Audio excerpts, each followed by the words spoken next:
What it do, YouTube, man? It is your boy Solid back with another solid reaction. And today we got that Ben Wallace and Dennis Rodman give Shaq big problems. Now, problems? No. Nobody gave Shaq problems. Now, who's a great defender on Shaq? Ben Wallace, for sure. Guaranteed. Dennis Rodman, let's just be honest. Dennis Rodman is a pest. He is like that with everybody. It ain't like Shaq was just the one person he could stop or anything like that. Dennis Rodman was a pest. It's not like he's a good defender. He's like a Patrick Beverly. Patrick Beverly is not the greatest defender of all time. But Pat Bev is one of the most pest players you're going to ever come against. And he going to make you hate every minute of being on the floor with him. That's what Dennis Rodman does. That's what Patrick Beverly does. So we're going to go ahead and check this one out, man. If this is your first time seeing your boy Solid on your screen, man, do your boy a favor, man. Hit that like button over there. Subscribe to this channel and turn your notifications on so you never miss another solid reaction, man. But let's get into this one and see what's going on. C3 here, the baller of YouTube, the general.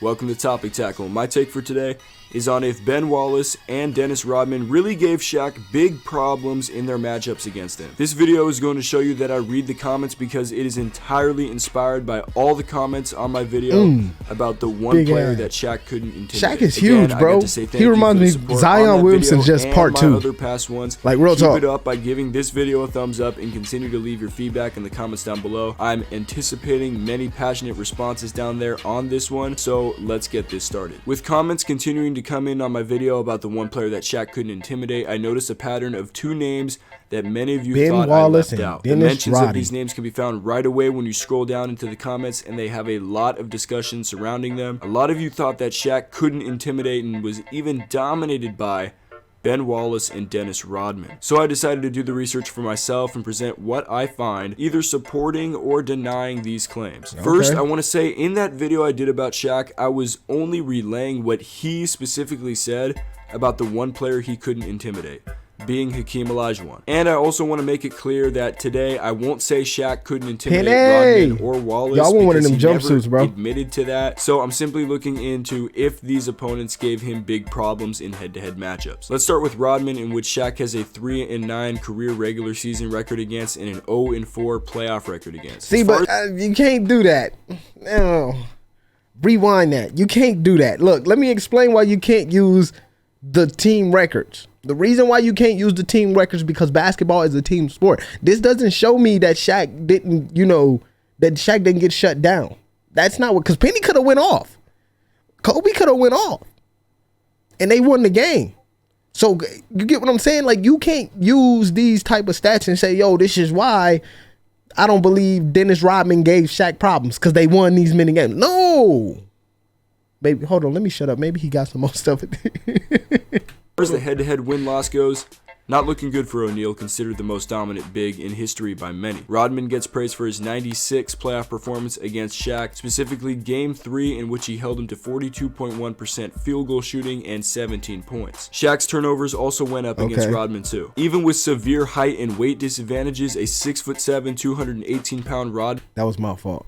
I spoke too soon. All right, it happens. Rodman was able to use his strong lower body as a base to plant and hold 7'1", 300-plus pound Shaq from establishing prime position under the basket. I mean, Shaq's numbers against Rodman aren't terrible. He still averaged a double-double against him. But what Rodman did was elicit proactive strategies to neutralize some of Shaq's strengths in head-to-head matchups. And this is especially seen in the 96 playoffs. As an insightful article on Quora by Matt Johnson puts it, wherever Shaq was trying to go, Rodman would get there first. This is why Rodman got as many rebounds as he did. Not simply with Shaq, but against everyone. But it's the pest in him. He's gonna sit there and he's gonna talk with you. He gonna no, you can't get there. I'm here. No. Hey, And what made Dennis Rodman actually probably one of the better defenders in the league is his wide base. He could get as low as he possibly needed to on big people, and big people just couldn't move him. He knew how to use his weight the correct way. You could be 300 pounds and putting all your weight on Dennis Rodman, and Dennis Rodman back there just chilling. He like, you ain't going nowhere. You think you doing something. You're not doing nothing. So why, when Shaq posted up against Rodman, he was typically starting a bit further out than normal. This means more work to get closer to the basket, which means more time, during which teammates can come to help against Shaq. So he made Shaq work for everything by expending a lot of energy on his end, which we know Rodman had plenty of. The article also notes that this was a young Shaq that was great in transition, but still hadn't totally found it in the half-court game yet. So the question to you is, would Rodman have been able to contain Shaq in his absolute prime from 1999 to 2004? Well, here is someone that came close to doing that, because I guess you could call the 2004 NBA Finals as sort of the tail end of Shaq's absolute prime, in which he was dominant, winning 3 titles. Ben Wallace is the man here, and he has a 14-8 overall playoff record against Shaq, beating him and Wade in the 2005 Eastern Conference Finals in 7 games.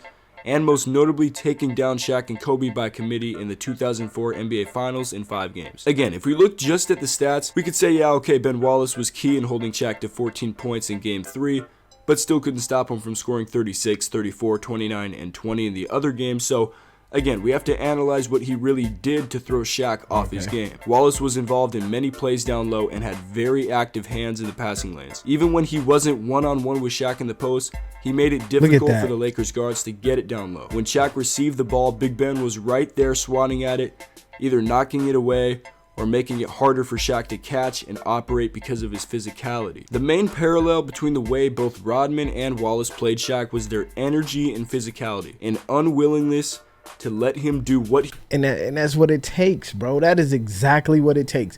If you gonna get in Shaq, you gonna play defense, you have to do everything on defense. You don't slack. You get in their face, you talk trash, you do the whole 9 on defense. Now, for some players that don't work, I ain't gonna hold you. You gonna get cooked. But for most players, they can't handle it. Most players ain't used to a good defender. And that's why a lot of people keep trying to tell people, be a defender, be a defender, be a defender. Defense is a dying sport. I mean, it's a dying part of the game. Look at the defense in football. It is dying. Look at the defense in basketball. It's dying. But if you are a great defender, that nobody can stop you from playing great defense, you shut the whole court down. People look at you different. Kawhi hasn't won or played good offense in years. But what do we talk about? The claw, because he got his hand in everything on defense. Patrick Beverly, he ain't never even won a title. Come on, folks. Like, that's just the point of it. But, man, if y'all guys did enjoy this video, man, hit that like button, subscribe to this channel, and turn your notifications on so you never miss another solid reaction. I'll see y'all in the next one. Peace.